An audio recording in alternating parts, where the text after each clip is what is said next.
And we are live. And here we have Richard Sexton with Becky Large. Richard Sexton has offered to, well, I guess, is running the Myrtle Beach Marathon carrying his slam ball, 25-pound slam ball, Slappy. Can you show us Slappy, please? I would love to introduce Slappy to the wide world. So here he is, close up. That's his good side right there. He's very photogenic. Yeah. So a little history on Richard and I. We've probably known each other for, I would say, 10 years, 8 or 10 years. And I knew Richard when he was a lowly e-commerce magnate selling furniture. And he has since moved on from there and is in the wonderful world of search engine optimization and all kinds of digital craziness. And I've been blessed, and my family's been blessed to get to know him personally. And as I mentioned, he has offered to run the Myrtle Beach Marathon carrying Slappy, his 25-pound slam ball. But not only that, as if that's not crazy enough, the man is also supposedly going to be doing slam balls and slam ball burpees throughout the marathon. And if you need to know what that is, there's a video you can watch. We can't see you. Yeah, no, that kind of defeats the purpose. But it's taking the slam ball and raising it up over your head and then slamming down on the ground and getting into a squat position, picking it up, going back into your starting position, and raising it up, slamming it down. And then, so I want to do 10 of those at every mile. So that would be 250 slam balls, because at the halfway point, and if I make it to the 26-mile point, I'm going to do the slam ball burpees, which is slamming the ball down and then doing like a burpee on top of it. And we'll bridge when we get to it. I guess the first question is, I guess we'll just back it up a little bit and be, okay, first of all, running a marathon to support a cause is awesome. And, we're really thrilled that you chose Champion Autism Network to do that. But then what was the genesis for the idea of carrying Slappy with you? Sure. I've done a lot of marathons, and my marathon times as I've gotten older have gotten slower.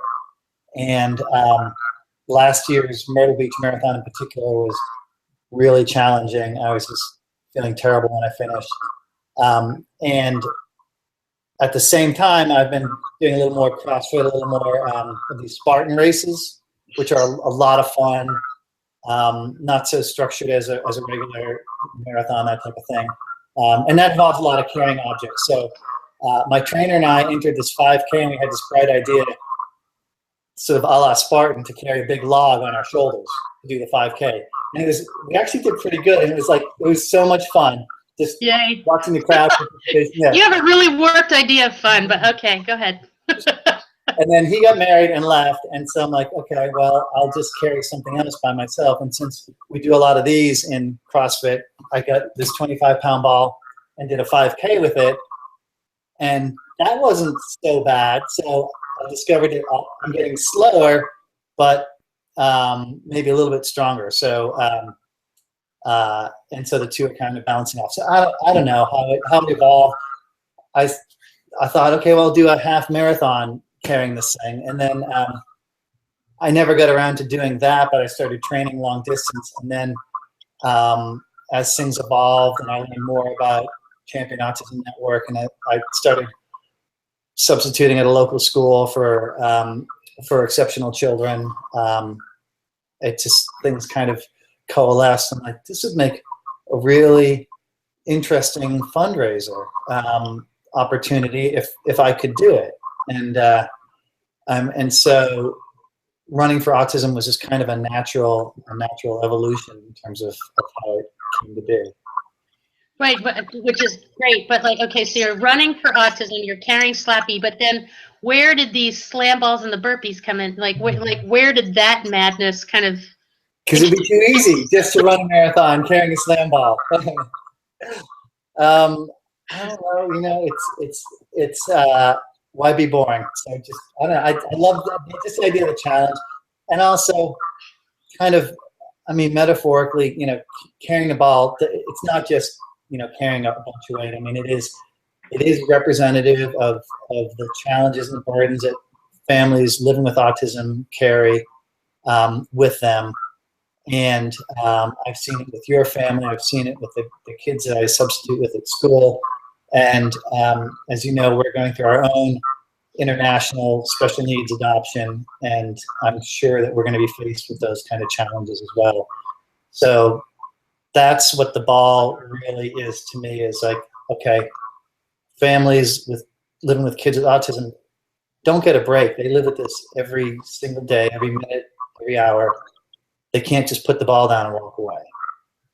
So so the slam balls are kind of, and you know, that's when things are good, right? That's when you're good. Just throwing it down and getting rid of it. Yeah, so the slam balls are like, you know, all those bumps in the road that you hit. Right. You know, where it's just, you know, like, okay, what a day, and then like something else hits the fan, and so that's kind of what, you know, I just wanted to add that extra degree of difficulty because it's what you live with. It's not fun unless it really sucks. Yeah, and it's one great big suck fest, and you know, it's, and I also have because I have such a small brain, I have a very high pain tolerance. So I'm like, okay, this will be fun. Bad idea, carrying this, slamming it down. Yeah, I like it. So I know originally you had said that, you know, for a fundraising effort, it would be kind of pledge based. And so, you know, for every mile or every slam ball or for every slam ball burpee, you know, you wanted $10 for every slam ball burpee. And I forget how much for every slam ball. It really hasn't kind of translated that way, and I don't know, it's probably the way that I set it up online, but it really hasn't translated that way. Everybody's just donating money. So I know that I'm not the only one that's been pleading with you to not, please don't do the slam balls and the slam ball burpees, but you seem pretty committed to that, which is just, I think, you know, I get all excited when I go out and I run a 5K, you know, when I go out for my regular runs, I can do that. And that to me is a tremendous score. I'm not really interested in doing more, so I feel like a total slacker compared to you. And, you know, I think that if I would probably be inclined to be like, well, I'm not going to, nobody's giving me money, I'm not going to do the slam balls and the burpees. And I'm just, so what motivates you? What is driving you? What motivates you to continue to just push through and do this kind of stuff? Well, as my wife Cheryl will tell you, people telling me no is what motivates me. Or don't do it, or that's stupid. Yeah, it's amazing and still alive. So I started running 40 years ago, and I think, and I'm not really like a disciplined person in terms of counting races or training plans or anything like that. I've had to do with this one, but I've done between 70 and 80 marathons. Wow. Yeah, but and you know, knock on wood, thank God, I'm still running strong, and I feel very blessed, very fortunate to be able to do that at my advanced dotage. So, so what drives me?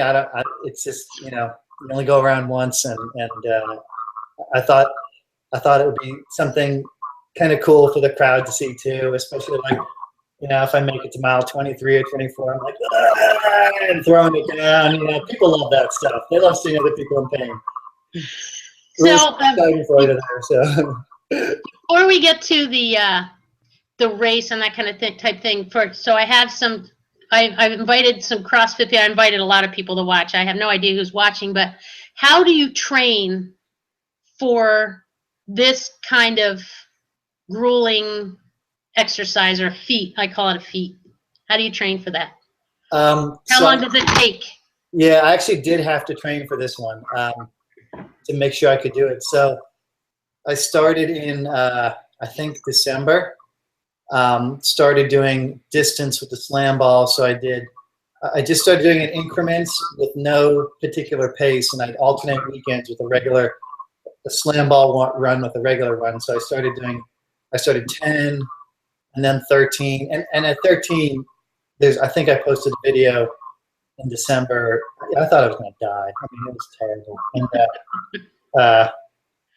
And some of the videos I shot were afterwards, and I'm just like, I'm not just out of my skull. So, so then I do a regular run the weekend after, then I bump it up. So I did 13, 15, 18, and then 2 weeks ago I did 20 miles with the slam ball with Slappy, and that took 5 hours.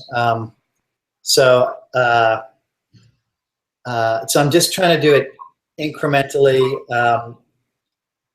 and just, get an idea what my pace has to be and what it's going to feel like at mile, 23 or 24, because I remember running this race, and this wise old man, I was at mile 22, and he just was probably 30 years my senior, just trotted by me, and he's like, "The race begins at mile 20, Sonny." I'm not imagining Like, it. now you tell me. Yeah, Mary's father time. I don't know, but that was like 15, but it still stuck with me. Like, the race begins at mile 20. That's when it all falls apart, and that's when, as anyone who's run marathons can tell you, that's those last 6 to 8 miles is just gutting it out, unless you're Kenyan. Yeah. Well, I know, but there's more to it than running, though. You, like you said, you've gotten slower, but you've gotten stronger, and so that you have. I mean, to think that you're just running a couple times a week really isn't true, though, because you've got a whole other regimen. And can you tell us a little bit about that? So I'll put in CrossFit like three times a week, and then try and get some kind of other aerobic activity in there as well. Unfortunately, most of this has to happen at like 5 in the morning, so I'm going to be really happy when this is over for a week. But so yeah, it's just trying to integrate strength and endurance. And it's been, I mean, this aside, it's been interesting just as a long-time endurance athlete, that sort of that trade-off as you get stronger and build muscle mass and build your fast twitch muscles, you start to slow down. And it's almost like you're, at least certainly at my age, you're forced to make a choice of, do you want to be fast or do you want to be strong? It's been really interesting trying to see what that middle ground is. I'm not sure I found it, but running for me is this huge mental release. All the normal stress in life that everyone else does, and for me, it's the way that I just kind of get my head straight. And you don't get that with, like, because I know you do cycling because you're a triathlete as well, right? So cycling, so it's not. Sometimes I find that it doesn't matter what I do as long as I do something, that release of stress. But so cycling or CrossFit or weight training or whatever, it doesn't give you the same thing as running does then. Not really. I mean, I love cycling, but you have to be really attentive to the road and to cars, and you can't really. With running, I literally can just turn my brain off. I don't know what it is. It's just, and I do like that. Yeah. Like, all of a sudden, I haven't thought of anything for a few minutes. So it's like, wow. That's What a lot. Woo! It's good stuff. So you're going to be running this race, or not running the race, but you're going to be running, carrying him and doing all him. Personified Slappy. What would be helpful to you throughout the marathon? My hope was to get people, to be at the certain mile markers there to kind of cheer you on. I'm trying. I'm part of me. There's kind of a split thing because I really want to support you. I would like to be there at every mile. I'm not certain that I can be. I'll certainly be there wherever you want me to be. You pick the mile and I'll be there. Try and get other people lined up. What would be helpful to you for those people? Just anybody there cheering you on and pushing you along, or like, will you even realize? You've been doing this all alone, all quiet and everything. Like, will you even realize if people are there cheering you on? Yeah, I mean, really, I think if people can be out there, that's great, but it really, they don't have to be. It's okay. I mean, no one, my family's going to be there at some point. I've told them to go away, go back to the condo and come back in 5 hours. You know, sometimes I feel like a little pressure, like, okay, I don't want to disappoint anyone who's waiting for me at mile 20. It's almost like there's, you know, I don't want to disappoint anyone if I can't make it, or if I like frighten them because like my eyes are popping out and kids want to cheer me on. I'm like, "Wah!" Mommy, he's a scary man. Yeah, right. You know, I want to do it to raise awareness, to raise money for CAN. I'm so sincere about that. I think it's such a great thing that you're doing, and I just, you know, it's the end result is benefiting CAN and raising awareness for autism. It's not. I'm just the vehicle for this particular day. So all I'm hoping to do really is to just finish before the police car that is pulling people off the course at 7 hours. Is it 7 hours is the cutoff? It is, yeah, yeah. And if you're not at a certain point, and You'll be past that point. Yeah, but I'm gonna. Yeah, it's not a given though. It's not. You know, you can't ever assume that. So I mean, I did 20 miles in 5 hours, but those other 6 miles could take me. That's when the race is starting, right? Starts, yeah, and that's when I'm going to be like crawling. So right.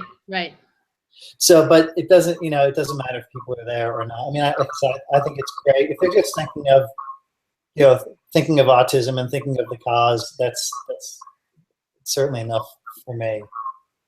You're awesome, and I really appreciate you and everything that you're doing to raise autism awareness and funds for CAN. And I look forward to seeing you next week. And hugs and kisses, and God bless, and my best to Cheryl and the girls. All right, thanks, Becky.